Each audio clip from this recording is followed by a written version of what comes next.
حضرت سیدنا نوح علیہ السلام کی زندگی کے کچھ حالات اور واقعات بیان فرمائے ہیں۔ اللہ تعالیٰ نے حضرت نوح علیہ السلام کو نبوت اور رسالت کا تاج پہنا کر دنیا کے اندر جب مبعوث فرمایا تو اس وقت کافروں نے آپ کی نبوت اور رسالت کا انکار کر دیا، اور وہ قوم بت پرست تھی۔ تو جب آپ نے اللہ تعالیٰ کی توحید کی دعوت دی اور فرمایا کہ اللہ ایک ہے اور میں اس کا نبی اور رسول بن کر آیا ہوں، تو بتوں کی پوجا کرنی چھوڑ دو اور اللہ تعالیٰ کی عبادت و بندگی اختیار کرو۔ انہوں نے کذبت جٹلا دیا قوم نوح للمرسلین، حضرت نوح علیہ السلام کی قوم نے رسولوں کو جٹلا دیا، حالانکہ اس وقت ایک ہی رسول تھے، ایک ہی نبی تھے، لیکن خدا تعالیٰ نے فرمایا کہ اس قوم نے سارے رسولوں کو جٹلا دیا۔ وجہ کیا ہے؟ وجہ یہ ہے کہ ایک نبی کا انکار سارے نبیوں کا انکار ہے، ایک رسول کا انکار سارے رسولوں کا انکار ہے۔ دنیا کے اندر جتنے بھی نبی جتنے بھی رسول تشریف لائے ہیں، انہوں نے یہ بھی فرمایا ہے کہ میں نبی ہوں، مجھے مانو، اور ساتھ انہوں نے یہ بھی فرمایا کہ سارے رسولوں کو مانو۔ اور ہم مسلمان کیا کہتے ہیں قرآن پاک کے مطابق؟ لا نفرق بین احد منہم، ہم تمام نبیوں کو تمام رسولوں کو ماننے کے لحاظ سے کسی ایک کے درمیان فرق نہیں کرتے، یعنی 1,00,000 کئی ہزار نبیوں میں سے کسی نبی کا بھی ہم انکار نہیں کرتے، اور کسی غیر نبی کو ہم نبی بھی نہیں مانتے۔ یہ جو لفظ ہے نا 1,24,000 نبی، بعض علماء فرماتے ہیں کہ ایسا لفظ نہیں کہنا چاہیے۔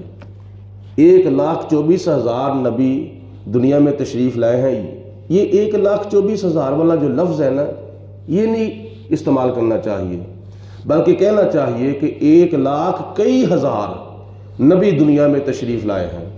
اس کی وجہ یہ ہے کہ قرآن پاک میں صرف اور صرف چند نبیوں کا نام لے کر اللہ پاک نے ذکر کیا ہے۔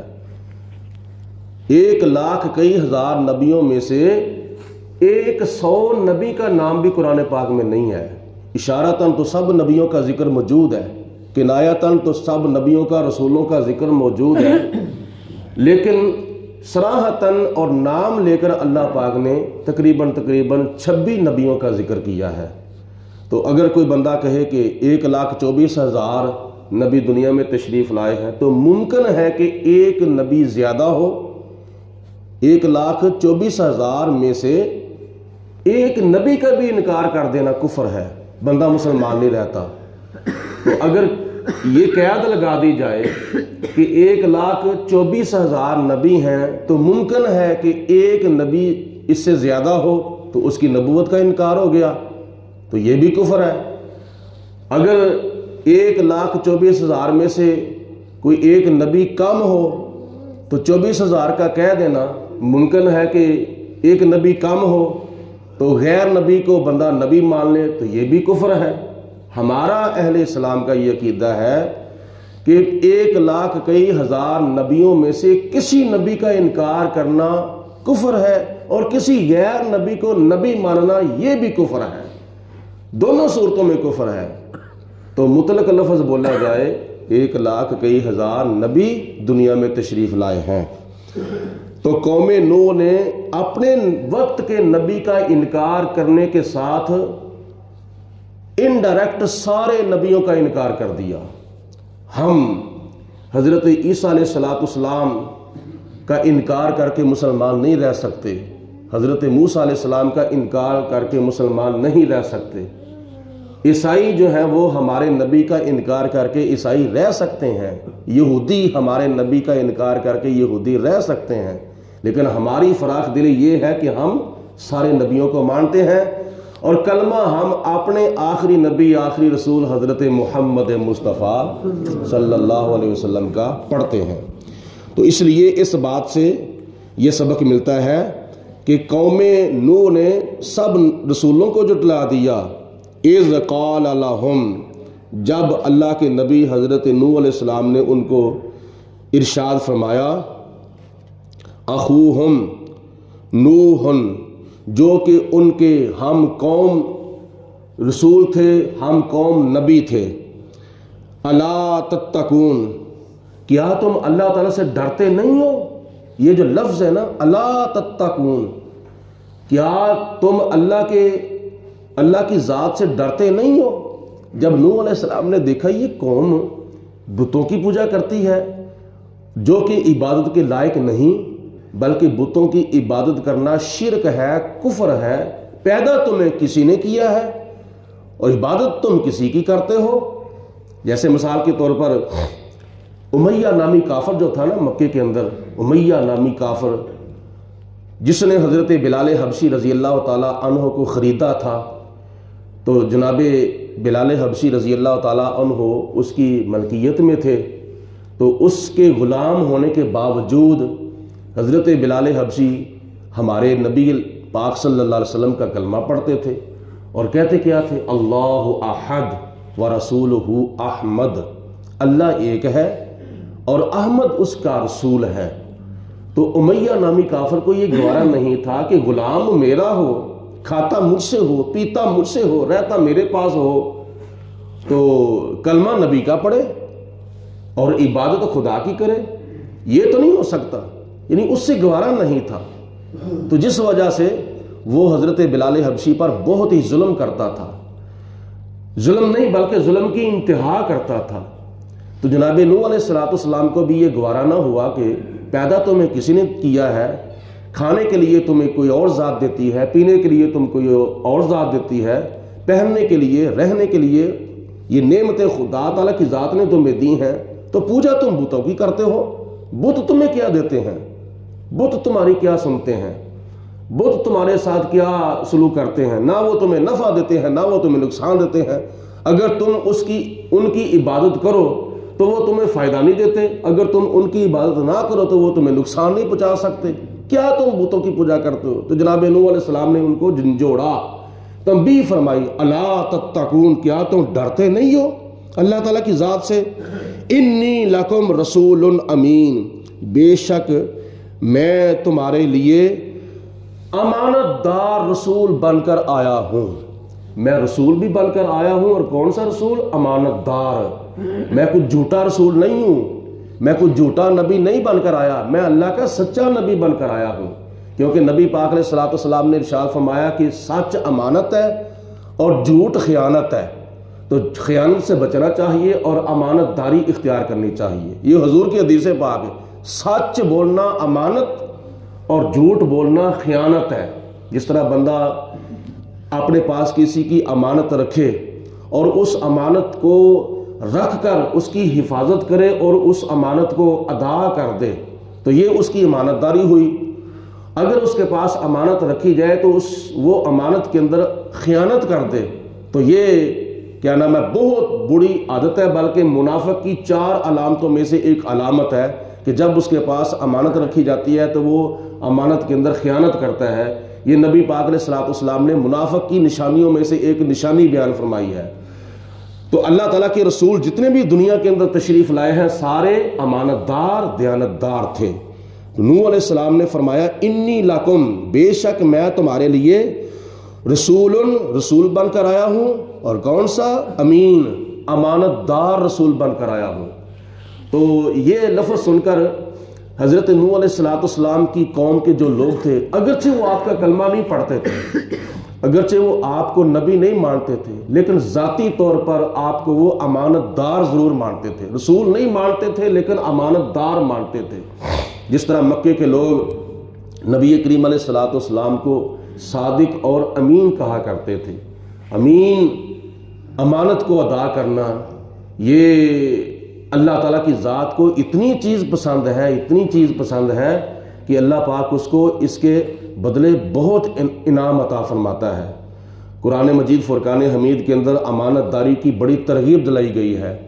نبی پاک علیہ السلام نے امانت داری اور دیانت داری کی بڑی اہمیت جو ہے وہ بیان فرمائی ہے حدیث پاک کے اندر، اور بچپن سے لے کر جوانی تک اور جوانی سے لے کر 40 سال کی عمر تک نبی پاک علیہ الصلوۃ والسلام نے جب اعلان نبوت نہیں فرمایا تھا تو آپ نے اس قدر لوگوں کی امانتوں کی حفاظت کی تھی کہ جس وقت نبی پاک علیہ الصلوۃ والسلام ہجرت فرما کر مدینہ شریف جانے لگے، ہجرت کی رات جب اللہ تعالیٰ کی ذات کا حکم آ گیا کہ اے میرے محبوب ہجرت کر جاؤ، یہاں سے مدینہ شریف چلے جاؤ، حضور علیہ الصلوۃ والسلام ہجرت فرمانے لگے تو آپ نے ہجرت کی رات حضرت علی المرتضیٰ رضی اللہ تعالیٰ عنہ کو بلایا اور بلا کر فرمایا کہ اے علی میرے اس بستر کے اوپر لیٹ جاؤ، میں مدینہ شریف ہجرت کر کے جا رہا ہوں، لہٰذا یہ امانت فلاں کی ہے، یہ امانت فلاں کی ہے، یہ امانت فلاں کی ہے،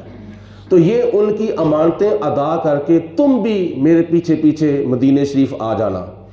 ہجرت کی رات کافروں نے اس قدر نبی پاک علیہ الصلوۃ والسلام کو گھیرا ڈالا ہوا ہے کہ آپ کے کاشانہ نبوت کے چاروں طرف کافر لوگ جو ہیں وہ تلواریں لے کر کھڑے ہیں، کب مسلمانوں کا نبی باہر نکلے تو ہم اس کو شہید کر دیں، لیکن انہی کی امانتیں نبی پاک علیہ الصلوۃ والسلام کے پاس تھیں، اور آپ نے حضرت علی المرتضیٰ کو تاکید فرمائی کہ یہ ساری امانتیں ان کی ادا کر کے، میں چونکہ اچانک جا رہا ہوں لہٰذا یہ امانتیں ان کی ادا کر کے میرے پیچھے تم بھی مدینہ شریف آ جانا۔ کس قدر نبی پاک علیہ الصلوۃ والسلام کی عظمت اور شان اور ہمارے لیے یہ تعلیم ہے کہ جو آپ کو نہیں مانتے تھے آپ نے ان کی امانتوں کی بھی حفاظت کی تھی۔ آج کل تو اللہ تعالیٰ کی ذات ہم لوگوں کو اپنا خوف عطا فرمائے، کتنی حدیں کراس ہو چکی ہیں، کتنی حدیں کراس ہو چکی ہیں کہ کسی کو اگر کوئی بندہ قرض دیتا ہے یا کسی سے قرض لیتا ہے تو ایک تو وعدہ خلافیاں، دوسرے نمبر پر کبھی ایسا بھی ہوتا ہے کہ آگے سے وہ اکڑ جاتے ہیں، جان نہیں دیتا، کر لے جو کچھ کرنا ہی۔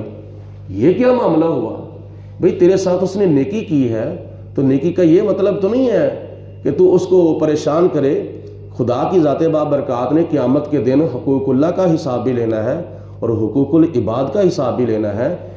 پہلے زمانوں میں تو اگر کوئی، پہلے نمبر پر بات یہ ہے کہ کوئی کسی کی چیز بغیر اجازت کے استعمال ہی نہیں کرتا تھا، کسی کی چیز جو ہے وہ استعمال کی جائے تو اجازت لی جائے، تو اجازت مل جائے تو استعمال کر لو، نہ اجازت ملے تو پھر نہیں استعمال کرنی چاہیے۔ تو ہم مسجد کے اندر آتے ہیں، یہ ہمارے معاملے کے، ہمارے ماحول کے اندر کیا بنا ہوا ہے، اکثر مسجدوں کے اندر ایسا ہوتا ہے کہ جب جمعہ پڑھ کے باہر نکلو، نماز پڑھ کے باہر نکلو، محفل میلاد سے، محفل میراث سے کوئی فنکشن ہو، باہر نکلو تو کئیوں کی جوتیاں غائب ہو جاتی ہیں، پتہ نہیں وہ کتنے کی جوتی لے کے آیا تھا، تو جاتی مرتبہ اس کی جوتی۔ کئی مرتبہ ایسا ہوتا ہے مہمان آتے ہیں کسی کے ہاں، مہمان آتے ہیں تو مہمانوں کے ساتھ یہ سلوک ہو جاتا ہے۔ میں اپنی مسجد کی بات ہی صرف نہیں کر رہا، اکثر مسجدوں میں ایسا ہوتا ہے۔ تو یہ کیا ہے؟ صرف بے غوری اور بے فکری۔ چلو غلطی ہو جاتی ہے، غلطی کے ساتھ کسی اور کا جوتا پہنا جا سکتا ہے، لیکن پہنتے وقت پتہ تو چل جاتا ہے نا کہ یہ میری ہے یا کسی اور کی ہے، سائز سے پتہ چل جاتا ہے، پاؤں جوتی کے اندر ڈالتے ہی پتہ چل جاتا ہے کہ یہ میری ہے یا میری نہیں ہے۔ تو اس کے باوجود بندہ غور نہ کرے تو پھر کیا ہوا؟ کبیرہ گناہ ہے۔ تو یہ چیز چوری کے اندر آ جاتی ہے، امانت میں خیانت ہو جاتی ہے۔ تو اللہ تعالیٰ کی ذات سے ڈرنا چاہیے۔ حضرت نوح علیہ الصلوۃ والسلام کی زندگی کے حالات میں سے یہ ایک پہلو جو ہے وہ نبی پاک علیہ الصلوۃ والسلام کی زندگی کے پہلو سے ملتا ہے کہ جس طرح نبی پاک علیہ الصلوۃ والسلام کی موجودگی میں مکے کے لوگ اعلان نبوت سے پہلے حضور علیہ الصلوۃ والسلام کو امانت دار بھی مانتے تھے، صادق بھی مانتے تھے، امین بھی مانتے تھے۔ جب اعلان نبوت کیا تو اس وقت وہی لوگ نبی پاک علیہ الصلوۃ والسلام کے مخالف ہو گئے۔ حضرت نوح علیہ الصلوۃ والسلام نے بھی جتنی دیر تک اعلان نبوت نہیں کیا تھا، آپ کی قوم کے لوگ آپ کو امانت دار مانتے تھے، امین مانتے تھے۔ جب آپ نے اعلان نبوت فرمایا، بتوں کی تردید کی، وہی لوگ آپ کے مخالف ہو گئے۔ تو اس لیے آپ کے فرمانے کا مطلب یہ ہے کہ میں وہ رسول ہوں جس کو تم امین مانتے ہو۔ فاتقوا اللہ وَأَطِیعُونِ۔ حضرت سیدنا نوح علیہ الصلوۃ والسلام نے اپنی قوم کو ارشاد فرمایا کہ اے میری قوم، اللہ تعالیٰ سے ہر وقت ہر جگہ پہ ڈرتے رہو اور میری اطاعت کرتے رہو، کیونکہ اللہ پاک نے مجھے نبی اور رسول بنا کر بھیجا ہے، اور یہ جو میں تمہیں تبلیغ کر رہا ہوں تمہیں جہنم کے راستے سے ہٹا کر جنت کے راستے پہ لگا رہا ہوں۔ وما اسألکم علیہ من اجر، اس تبلیغ کے معاوضے میں تم سے کوئی اجرت کا مطالبہ نہیں کرتا۔ میں یہ نہیں کہتا کہ میں تمہیں تبلیغ کر رہا ہوں، اس کے معاوضے میں تم مجھے کچھ دو، میں تم سے کچھ نہیں مانگتا۔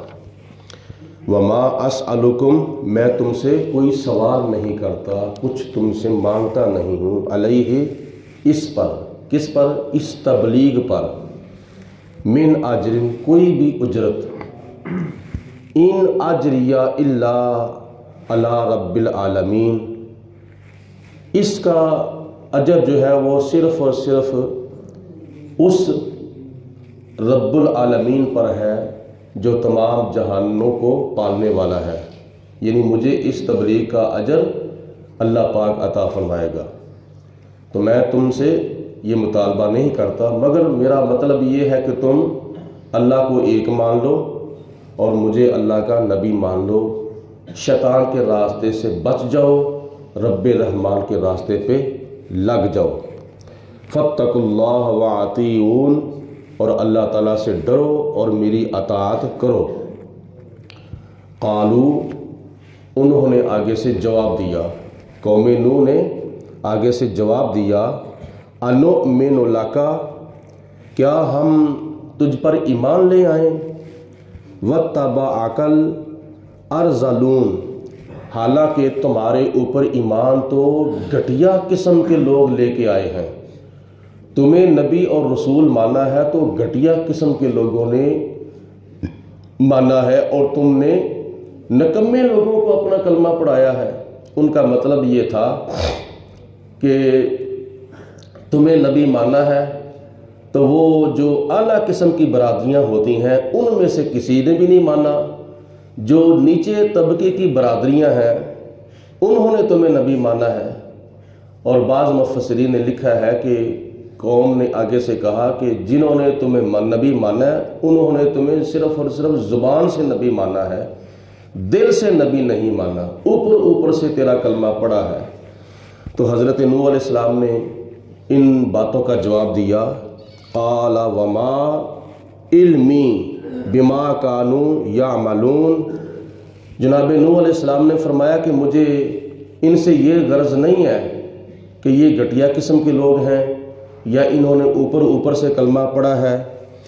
ان حسابہم، اگر تم ان کے دلوں کو جانتے ہو تو پھر ان کا حساب لینے والا اللہ تعالیٰ ہے۔ ان حسابہم، ان کا حساب جو ہے، الا علی ربی، میرا رب لینے والا ہے۔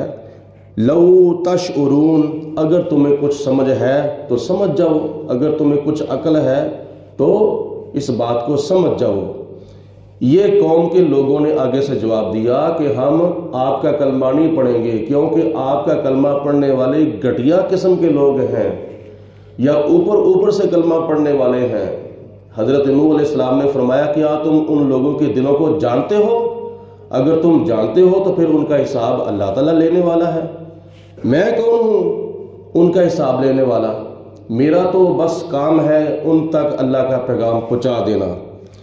وما انا بطارد المؤمنون، وما انا بطارد المؤمنین، ان کا مطلب یہ تھا کہ یہ گھٹیا قسم کے لوگ جو ہیں وہ اپنے سے دور کریں، نکمے لوگ جو ہیں وہ اپنے سے دور کریں، یعنی غریب لوگ، مسکین لوگ جو ہیں جنہوں نے تمہارا کلمہ پڑھا ہے ان کو اپنے سے دور کریں تو پھر ہم آپ کے قریب آئیں گے۔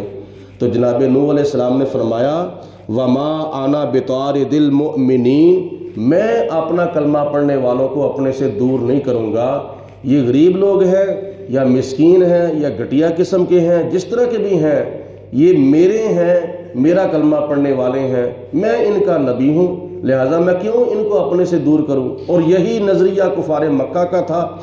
کفار مکہ کا بھی نبی پاک علیہ السلام کے ساتھ انادی کفر تھا۔ وہ یہ کہتے تھے کہ یہ جو غریب صحابہ نے تمہارا کلمہ پڑھا ہے تو یہ تو بڑے بیوقوف لوگ ہیں۔ مدینے کے منافقوں نے بھی یہی کہا تھا کہ قالوا انؤمن کما آمن السفہاء، کیا ہم ان لوگوں کی طرح تمہارا کلمہ پڑھیں جو بیوقوف ہیں؟ تو خدا تعالیٰ نے فرمایا الا انہم هم السفہاء، خبردار بے شک وہی بیوقوف ہیں جو میرے نبی کے صحابہ کو بیوقوف کہتے ہیں، وہ خود بیوقوف ہیں۔ تو یہی بات حضرت نوح علیہ السلام کے قوم کے جو امیر لوگ تھے انہوں نے کہا کہ ان کو اپنے سے دور ہٹائیں۔ آپ نے فرمایا میں ان کو اپنے سے دور نہیں کروں گا، یہ میرا کلمہ پڑھنے والے ہیں۔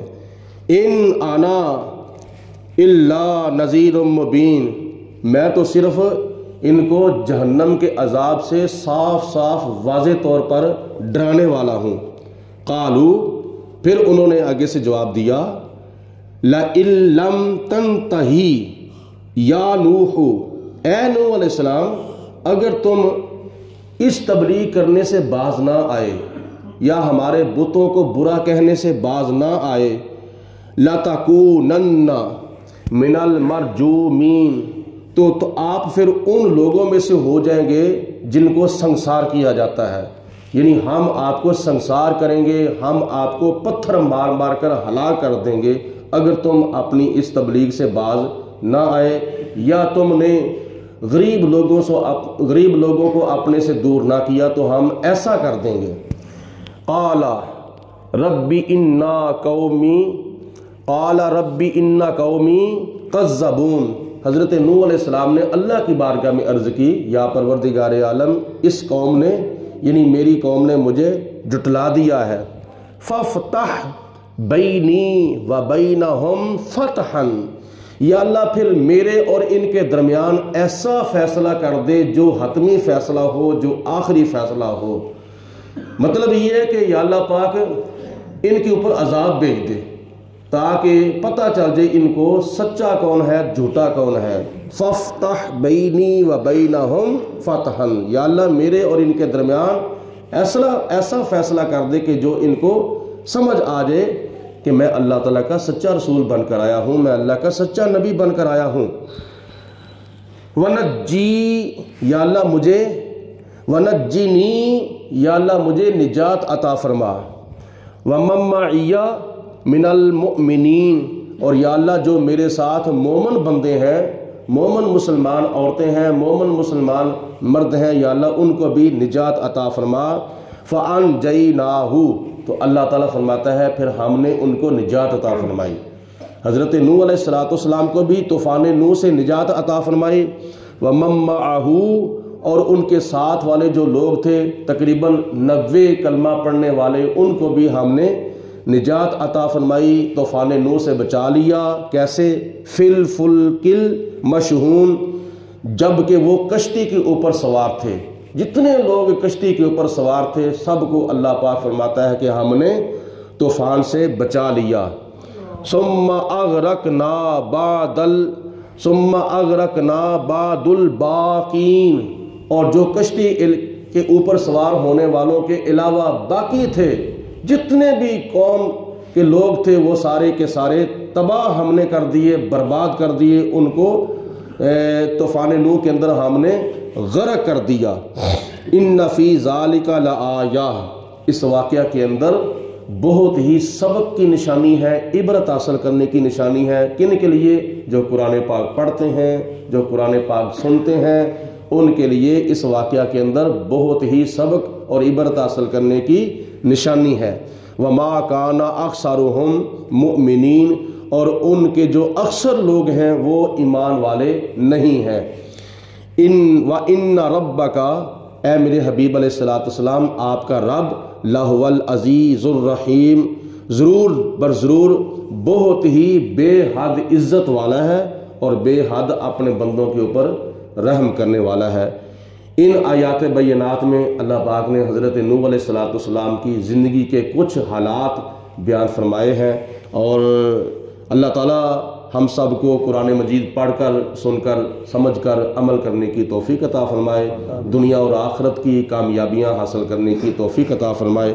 وآخر الدعوانا ان الحمدللہ رب العالمین۔ درود پاک، الصلاۃ والسلام علیکم یا سیدی یا رسول اللہ وعلی آلک وصحبہ یا سیدی یا حبیب اللہ۔